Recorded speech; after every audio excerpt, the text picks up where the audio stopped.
I'm on the I5 heading towards Kinoflow now. Really interested to see some of the fixtures they got in there and just have a chat with them, catch up, work out what is coming up and work out how we're going to be using the light going forwards. Now, up until this point, we have mostly been using the Kinoflow 4-bank tubed versions with traditional fluorescent tubes in. Now we're starting to look at more LED options. It gives us a lot more scope to move quickly on shoots and create different effects. So obviously everyone's familiar now with LEDs being able to do a full RGB spectrum, but even just being able to dim them from one location and still get that lovely soft high CRI Kinoflow light is really cool. So we want to look at what they've got and what's going to suit our workflow for this particular fixture. Now, if anyone gets the opportunity when they're over in LA, I do recommend touring around all of the places that sell film equipment over here, because it's really eye-opening and it's interesting to be able to look at all the stuff in the flesh and work out how you could be using it on your productions. Still Moving as a company has kind of come from this background of me wanting to be able to do very big commercial setups on a relatively small budget with a relatively small crew.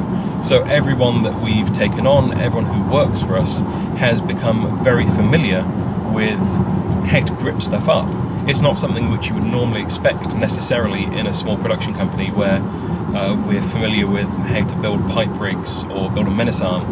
That's something that which would be more specialist, more grip.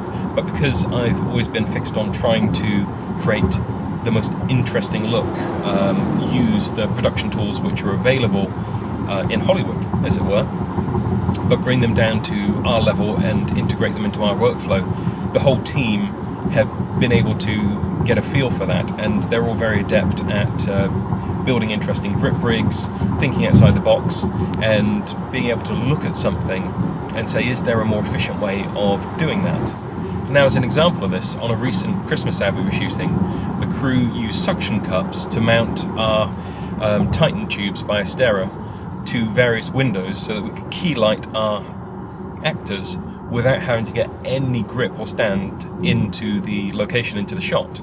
It allowed us to be very quick and nimble, because a lot of these were shop fronts with glass, so we just suction cup right on and we'd be good to go. Being able to look at something and say, is that done in the most efficient way? How could we speed this up? How could we mount a light here and not have to worry about stands in shot? Because getting a stand into shot and then getting it out of shot can be a huge time drain. One of the things that we try and do when we're working on location and people are setting up stands and grip, get a camera up as soon as possible, and we'll have a remote video village set up with a couple of wireless small HD monitors. Quarter of a mile, your destination is on your left. Alright. Now that means that the crew can very quickly and easily see where the frame lines are, so they know exactly what is going to be in shot, what is not going to be in shot, and how they can then effectively grip everything up. So things like that make us move a little bit quicker when we're on set, make us more efficient, and mean that we get the results we need with the minimal amount of fuss. And here we are at Kinoflow.